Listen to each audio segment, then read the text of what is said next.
Hello VC, Mitch here, a guy in a hat who likes to talk about records, and on today's video I'm going to be giving my two penneth on the Beatles Anthology releases that's upcoming. I've been watching no end of videos the last couple of days. There's been thousands of them, haven't there, about Beatles fans and their reaction to the upcoming Anthology 30th anniversary reissues and things like that, so I thought I'd chuck mine in. Now, in the past, before I had a YouTube channel, I used to watch the current YouTube vinyl community discussing various things that was happening, and I'd go away and I'd sort of ponder to myself what my opinion would be, what my thoughts would be as I was out and about walking around, narrowly avoiding getting hit by trucks and things like that because I wasn't paying attention. And also, of an evening, I'd sit down with my wife and say, this is current opinion going around the vinyl community. Here are my thoughts on it. And, 5 minutes later, she'd be screaming, "I'm leaving you, you boring bastard," and move to another room. But now I've got a video channel. I've got my own YouTube channel. So if I've got a thought on something, I can publish it on here and you've got to listen to it.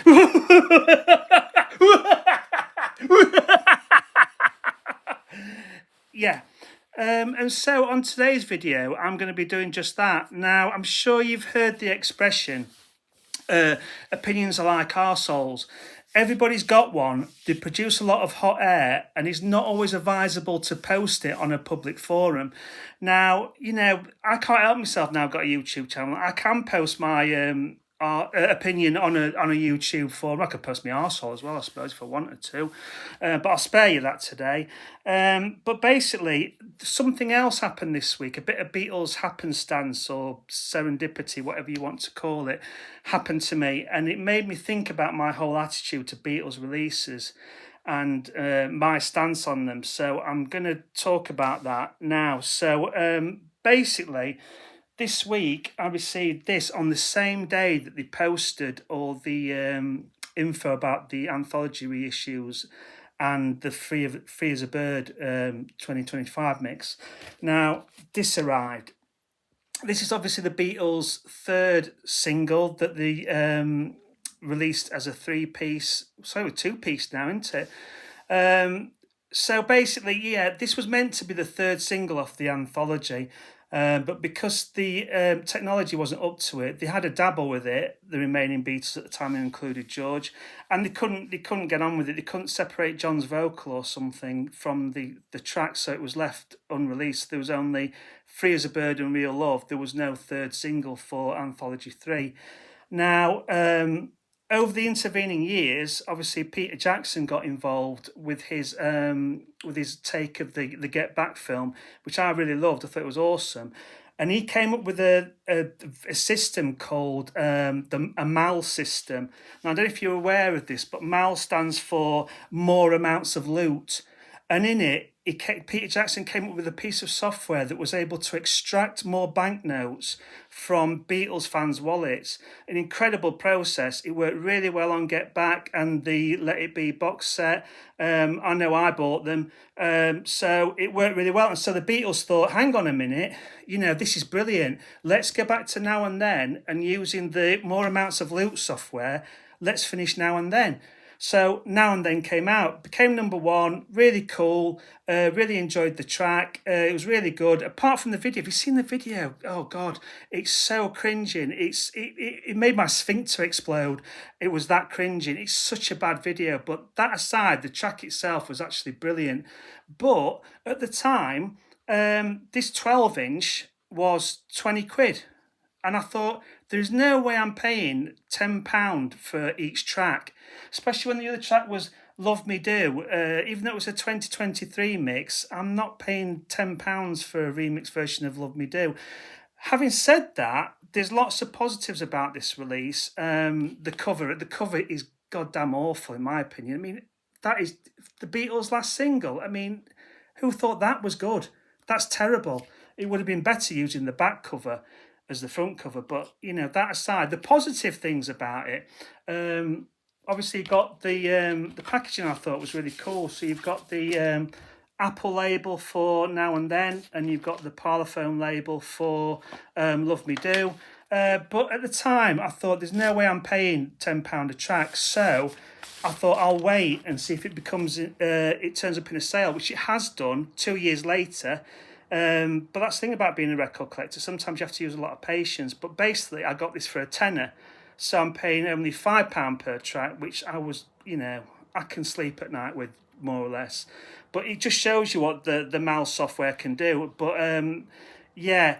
The thing about Now and Then is it sort of led to the Red and Blues being reissued, and nobody asked for that at all. Nobody wanted it. Everyone wants the Rubber Soul box set, or I quite like a Magical Mystery Tour box along the same sort of lines, because that's the great psychedelic Beatles to me. But no, we had an expanded Red and Blue with extra tracks, which I can understand. So it lets George and Ringo in on the act more. But Now and Then didn't fit on the Blue album to me. It just seemed ridiculous. And some of the remixes were awful. I Am the Walrus remix is terrible in my eyes. Old Brown Shoe, that's awful as well. So I didn't buy him. I thought, there's no way I'm buying. And they were outrageously expensive. But they stuck Now and Then on it. Now, to me, Now and Then should have gone on the anthology. Obviously, it couldn't at the time. But since they made the plans about Anthology 4... and that this should have been on Anthology 4, which it is. But why was it put on the Blue album? There was no reason for it, especially if they probably knew that a couple of years later they'd be adding it to the Anthology 4. So this basically, waffle aside, sums up my opinion on the Beatles. Before, I used to buy everything that was going with the Beatles. But I didn't buy the White Album Deluxe box set. I didn't buy the Sgt. Pepper Deluxe box set simply because I couldn't afford them.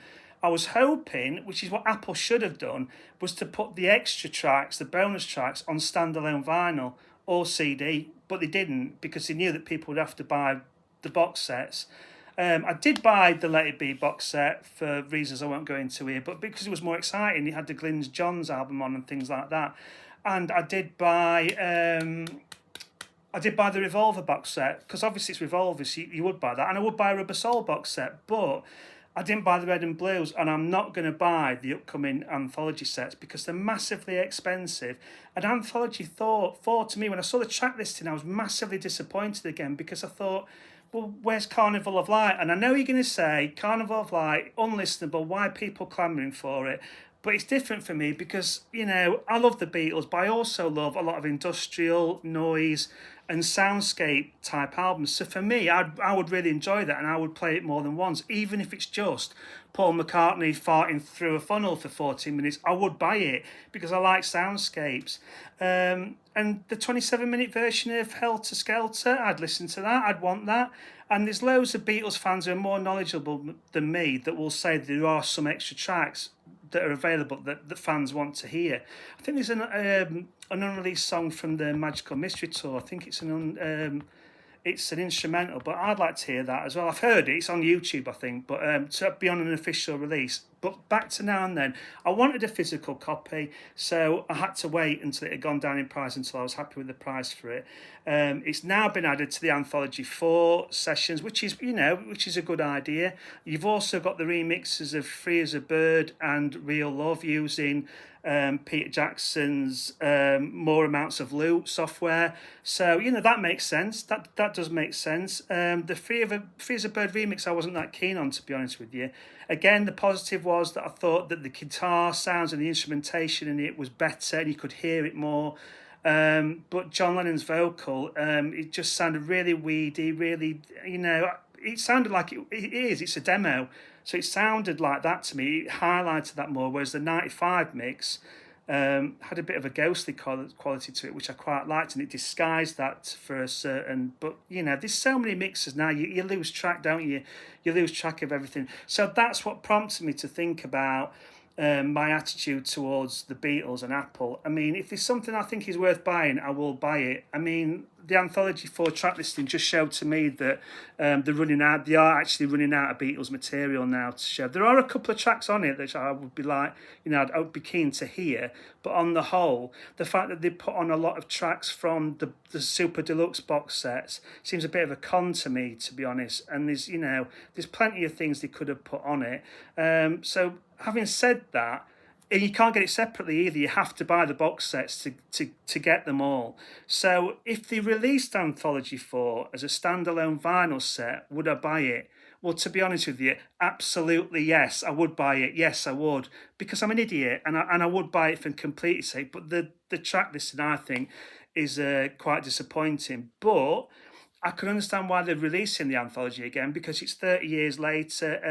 It does seem a credible thing to do rather than just releasing the red and blues again.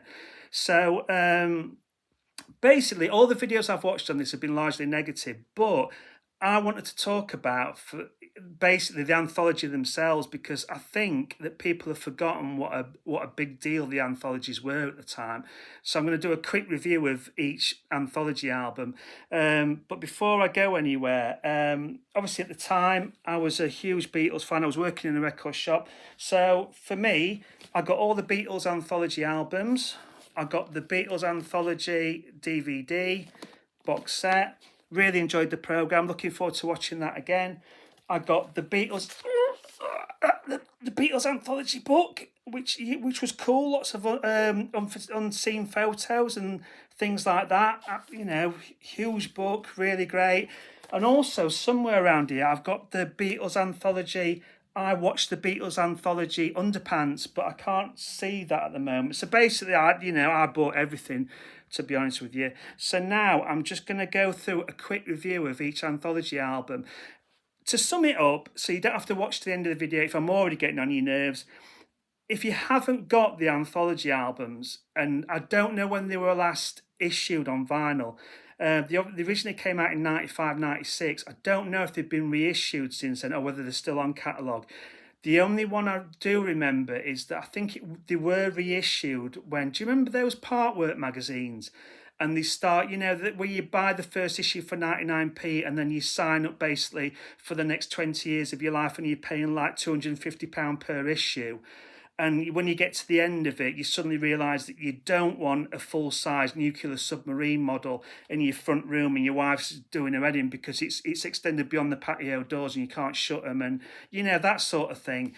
They did reissue it as part of a series of the Beatles albums when they went through it. I think they did do that.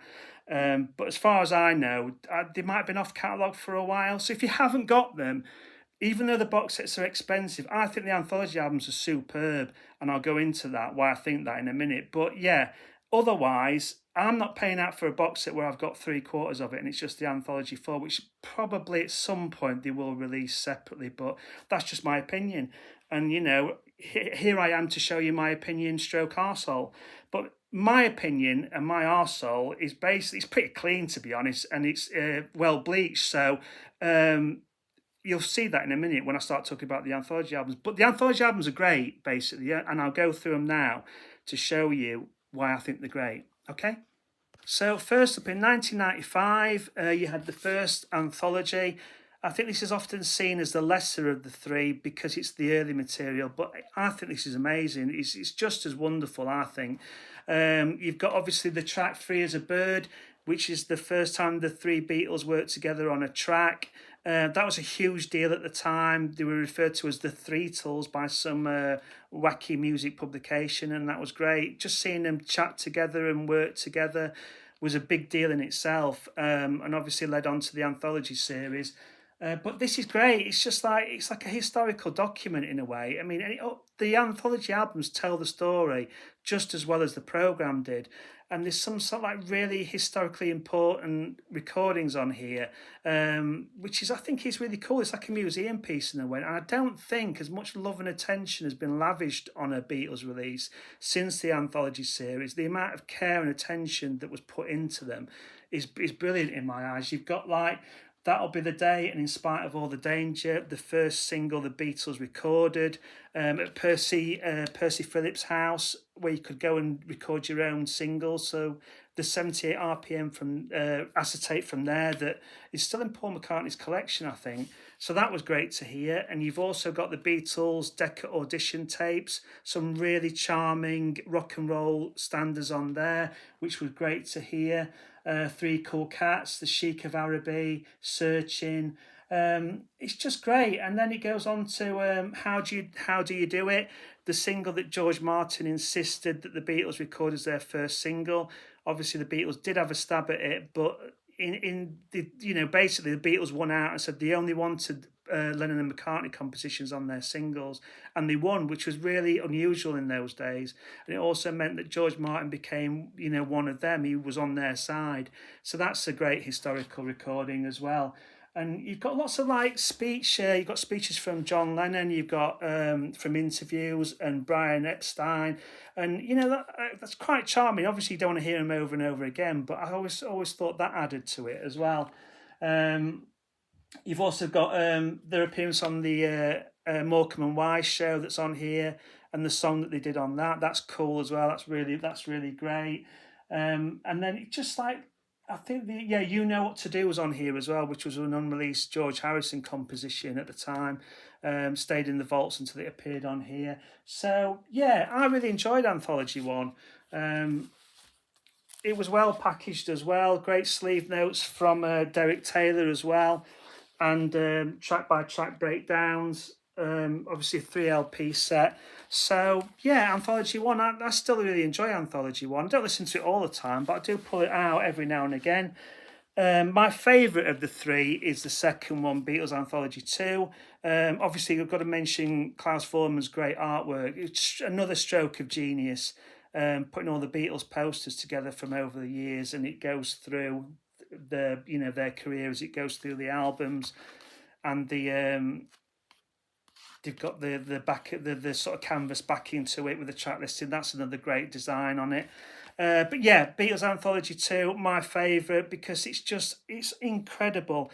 It's got obviously it covers the years from Help to late '68. You've got Magical Mystery Tour, Rubber Soul, Sergeant Pepper. And these are the things that, Beatles fans, it was a big deal. Beatles fans have been crying out for this, and it's amazing to listen to because you're hearing things as they were making them. And I think a review said of the time, what was amazing about listening to these is how many decisions the Beatles made that were spot on. You've got songs here that were recorded in different arrangements, different tempos, but they always made the right decision in the end. I know they're the versions that we're used to, so, there is an element of that to it. But by increasing tempos, by changing arrangements, by bringing in outside musicians for horn sections, of how much, the Beatles made the right decisions in making their songs. It's just it's just incredible to hear. Songs such as the way they put together the Strawberry Fields Forever, where you hear it as John's original demo to it being taken into the studio and embellished and then embellished again. It's just amazing. The anthology was great for this, showing you works in progress right from the beginning and then building up to what we actually ended up hearing.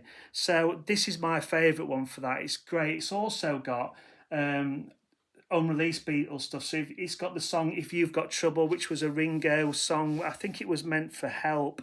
You can see why it didn't make it. It wasn't a great, strong song, but Ringo's vocals are great. The track is a really manic one. His drumming on it is fantastic, really up front in the mix. You've got That Means a Lot as well, which was, again, considered for Help, but given to PJ Proby, I think. But that was great to hear as well. 12-bar original and instrumental by them, which obviously wasn't strong enough, but it's great to hear an unreleased track like that as well. And I love this. This is my favourite one. Obviously, you've got the And Your Bird Can Sing, which, due to probably a heavy amount of marijuana, Paul and John just can't stop laughing at doing the backing vocals. It's a bit like the laughing Elvis version, if you know what I mean. But that's really cool to hear, really funny. But yeah, there's so many great things on here. It goes through Sergeant Pepper as well. And it finishes with Lady Madonna and Across the Universe. So again, this is my favourite of the anthology series. Again, great sleeve notes, great photos. So yeah, that's essentially in my eyes the second volume. So then we obviously move on to the last in this series, as it was at the time, Anthology 3. This is great as well. It goes from the White Album right up to the end of the career, Abbey Road and Let It Be. Again, another great compilation, putting together tracks that were half finished and, you know, works in progress. So you've got things like Helter Skelter, one of the outtakes of that in its early embryonic form. You've got some of the tracks from, a lot of these tracks on the first bit of the album are from the Escher demos for the White Album, where the Beatles went to George Harrison's house and recorded a lot of acoustic numbers of tracks they were going to, you know, improve upon. So you've got Helter Skelter, you've got Me, Mr. Mustard, Polythene Pam that would later turn up on Abbey Road. You've got a great early version of Glass Onion, Junk, Piggies, Honey Pie. Just fantastic to hear them in the sort of like unpolished acoustic form, and especially with George Harrison's compositions, because he put a lot into his demos. So it's great to hear some working demos of some of his songs as well. You've got What's the New Mary Jane, which you can't, again, Beatles fans couldn't complain, because these are tracks that, you know, they demanded to hear over the years, and they got them, and probably in a lot of cases, What's the New Mary Jane wouldn't be included because of its sort of like really weird sort of soundscape, bizarre nature, but it is included on here. You've got early versions of Why Don't We Do It in the Road, She Came In Through the Bathroom Window, and then you go on to the Let It Be session, so you've got some full, you know, rock and roll versions of songs that the Beatles did in between takes and in between in trying to, you know, work up new songs for the Let It Be album. You've got Mailman Bring Me No More Blues, which is great. You've got a version of George's All Things Must Pass, which wasn't released until his first solo album. Octopus's Garden, Maxwell's Silver Hammer. You've got a version of Come and Get It, which Paul wrote for Badfinger, and it's great to hear Paul's piano demo on here. And yeah, again, just, you know, a treasure trove for Beatles fans. Obviously, if you didn't want to hear them, you had the original albums. But for Beatles fans, this anthology was a really big deal. And I thoroughly enjoyed every one of these releases, and still do, to be honest. Again, 3 LP set. Great liner notes from notes from Derek Taylor. Got some great pictures again. Got informative sleeve notes, and again, you know, works in progress. The team put a lot of different takes together to show you how the songs progressed. And yeah, I love the anthology series, which is a thing a lot of these videos have missed. I know, for example, if you haven't got the money, paying out for these new box sets will be expensive, but I don't know if these individual albums are still available or not. But if you've never got them before, it probably is worth shelling out. If you've got a big pockets, then I would highly recommend them. The anthology albums in themselves are brilliant in my eyes, really cool, especially if you're huge Beatles fans. It's so fascinating to hear them as works in progress. Anthology Thor, you know, I'm just going to have to wait and see if that's worth getting separately. I probably will do if they ever do it. But obviously that's the key thing that's going to try and make you put your hand in your pocket. But yeah, I just wanted to make a video just saying, you know, the cash sort of controversy aside, the anthology albums are great. They are worth getting. So if you haven't got them, then I suppose it's a way of getting them. I don't know if they'll ever be available separately again or repressed on vinyl separately. But it's just tough luck. You're gonna have to buy them, aren't you, if you haven't got them? But I would recommend them. They are great albums. So anyway, that's my two penneth. So that's my opinion. So yeah. Looking forward to seeing the programme again, using Peter Jackson's More Amounts of Loot software. So, and there's going to be another episode as well, so that should be interesting. Hopefully it's going to be around the Threetles doing the new songs, but yeah, so yeah, that's my opinion. Deal with it. See you in the next video.